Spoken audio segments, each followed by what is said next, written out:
안녕하세요, 밝음이네 식구 여러분. 책 읽는 동네 누나 이밝음입니다. 1장 소송을 거는 사형수. 구치소에서 줄소송 내는 사형수. 2007년 안양 초등생 살해사건 주범 정성현은 2010년 초 동아일보 기자를 상대로 명예훼손 소송을 냈다. 같은 해 1월 28일자 동아일보에 실린 기사 일부가 자기 명예를 더럽혔다는 이유에서였다. 기사는 정 씨가 안양 초등생을 납치 살해했다.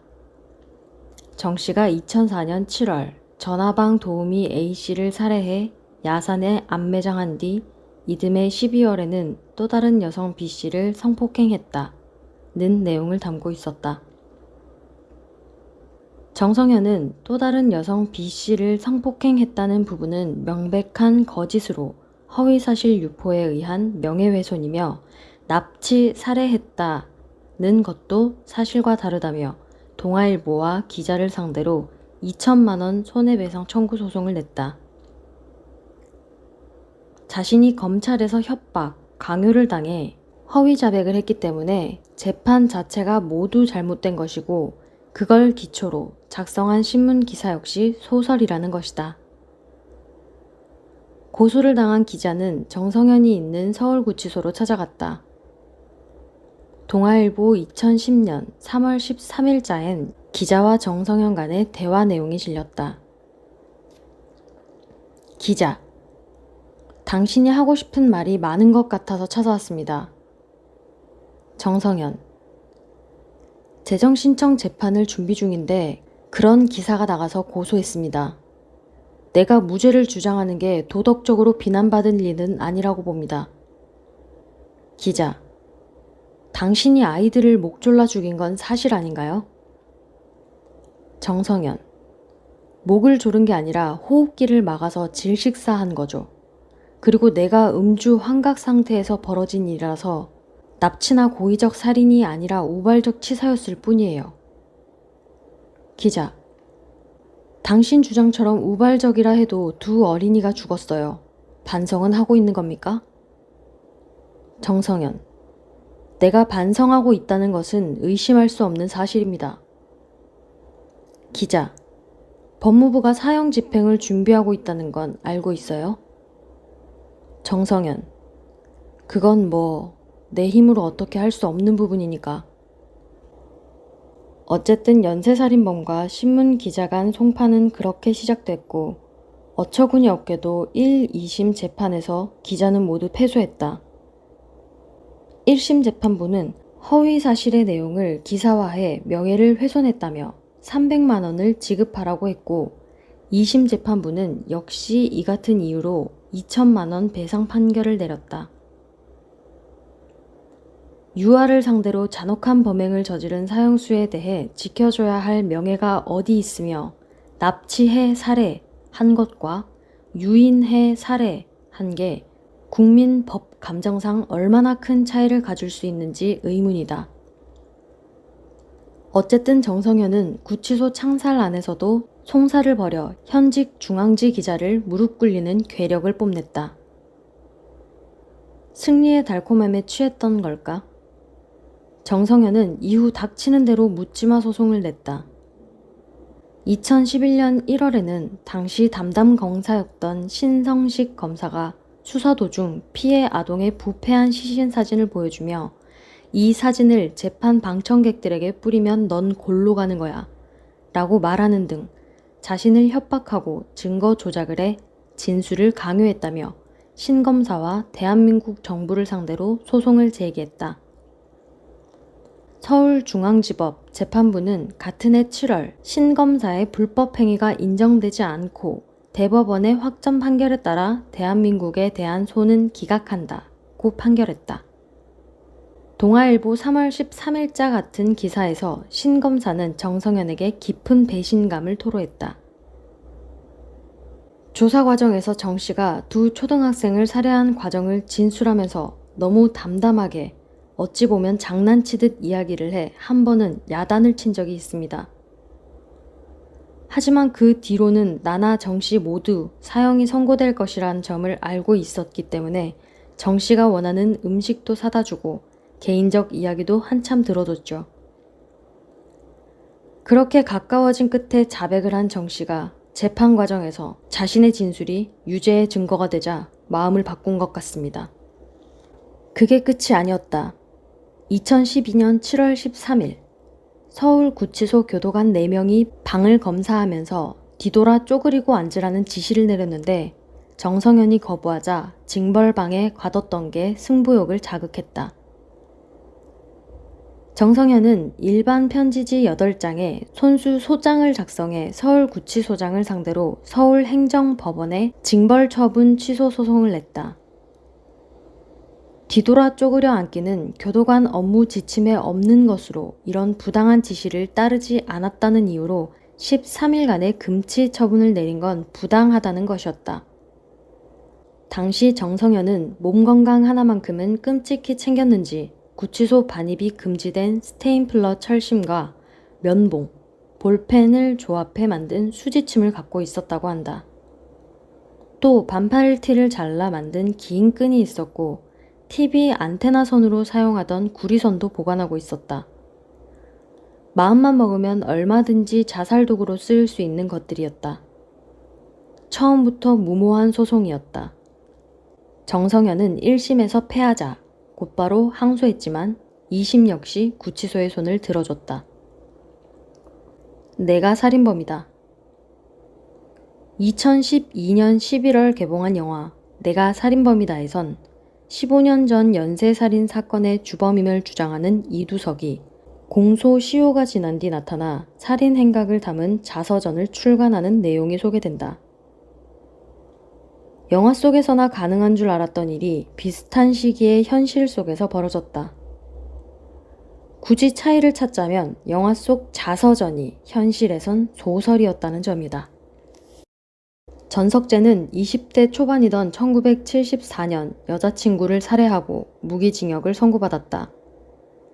항상 그렇듯 1993년 모범수로 가석방됐다. 그러나 2004년 가석방을 도왔던 초등학교 선배를 말다툼 끝에 살해해 다시 구속, 사형 확정 판결을 받았다. 전석재는 사람을 둘이나 죽인 특별한 경험을 그냥 썩히기 아까웠던 모양이다. 그는 틈틈이 자전소설 어느 사형수의 독백을 썼고 2012년 9월 221장의 분량의 원고를 한 출판사에 보내려고 했다. 구치소 측이 이를 불허하자 전석재는 구치소장을 상대로 수용자 문예작품 외부 발송 불허 처분 취소 소송을 제기했다. 소설엔 피해자가 살던 곳, 피해자와 그 가족의 직업과 출신 학교, 범행 장소가 고스란히 소개되고 있었다. 1심은 전석재의 손을 들어줬지만 2심은 그를 외면했다. 사건 자체를 잊고 싶어할 피해자 유족의 사생활 비밀과 자유를 침해할 우려가 있다는 이유였다. 전석재는 이에 불응해 상고했지만 대법원 역시 심리불속행으로 2심 판결을 확정했다. 연쇄살인범 강호순도 마찬가지였다. 그는 2009년 2월 경찰에 검거돼 범죄 혐의를 모두 자백한 뒤 자신의 범죄 행각을 책으로 출판하겠다는 뜻을 밝혔다. 첫째, 둘째 부인과 사이에서 낳은 3명의 아들들에게 호구지책으로 인쇄 수입이라도 남기고 싶다는 뜻에서였다.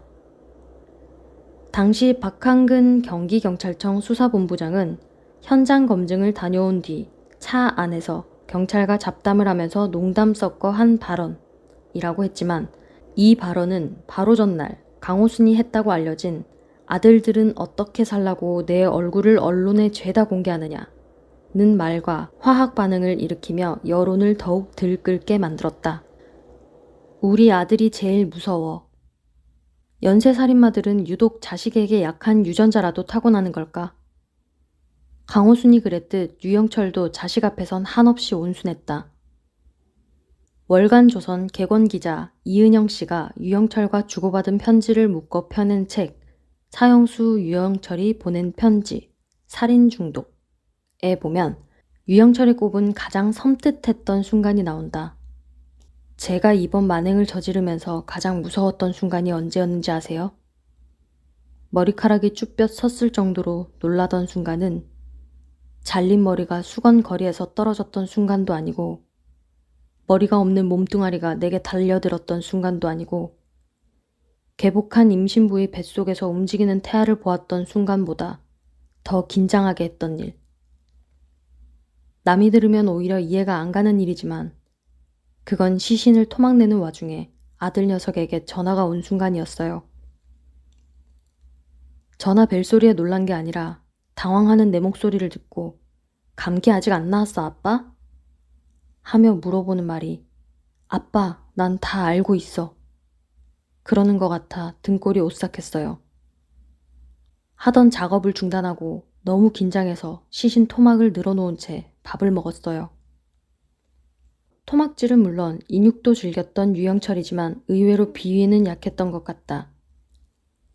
후일 경찰이 유영철의 시신 처리 공장이었던 서울 마포구 노고산동 2층 원룸을 덮쳤을 때 그의 집에선 유독 라면이 많이 발견됐는데 같은 책에서 그 이유를 본인이 직접 설명했다. 저도 라면을 좋아해서 신제품이 나올 때마다 사다 놓곤 했어요. 제 오피스텔에서 그렇게 새 라면이 먹지도 않고 많이 발견된 이유는 함께 라면을 먹은 여자의 목을 자를 때 잘린 목에서 라면이 넘어오는 바람에 그래서 지금도 컵라면 하나 안 먹어요.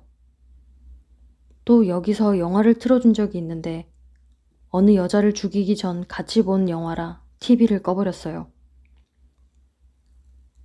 전혀 기억나지 않는다.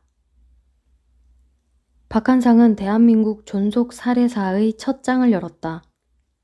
1994년 5월 19일 100억 원대에 달하는 재산을 가로채기 위해 부모를 칼로 무참히 살해한 뒤 증거인멸을 위해 시신을 불태웠다. 당시만 해도 부모를 죽이는 폐륜 범죄가 거의 없었던 탓에 세상은 근 한 달 동안 이 사건으로 떠들썩했다.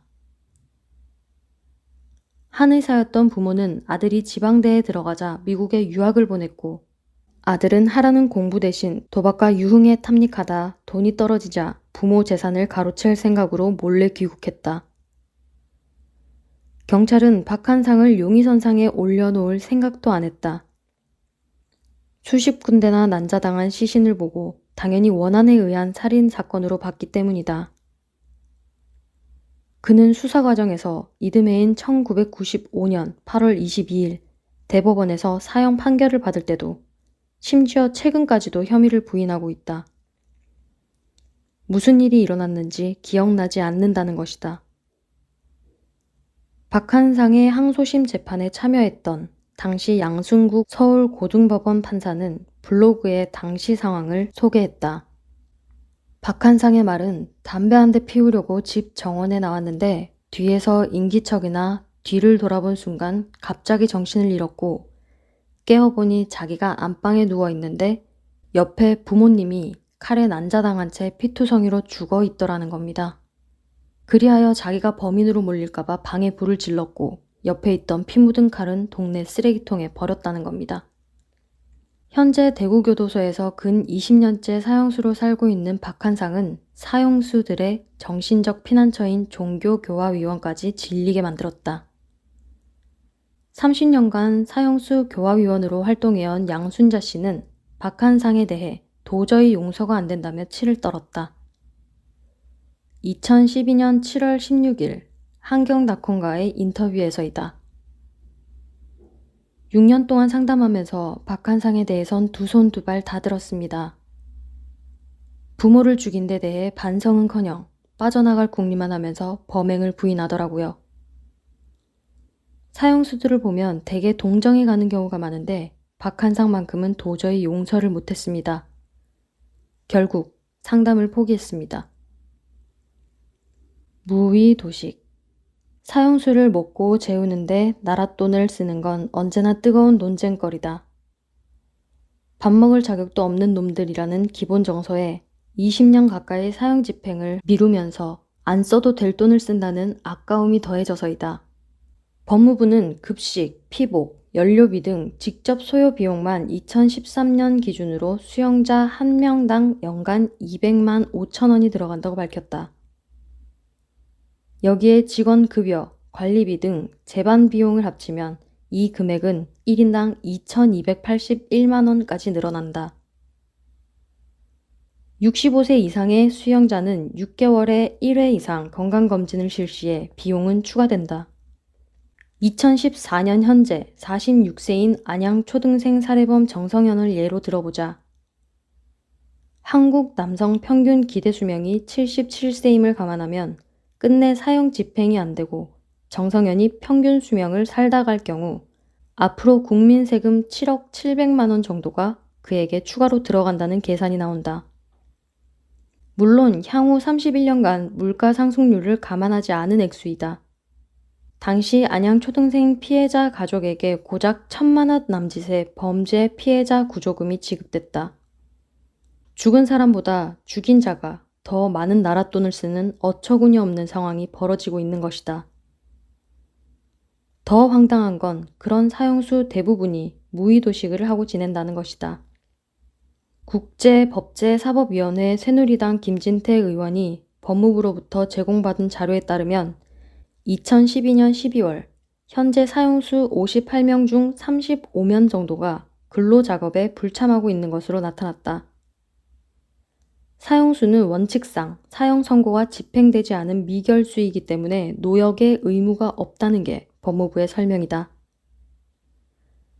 사형수에게 나랏돈 쓰는 게 문제인 건 돈 아까워서이기도 하지만 그 메커니즘이 너무 몰인간적이기 때문이다.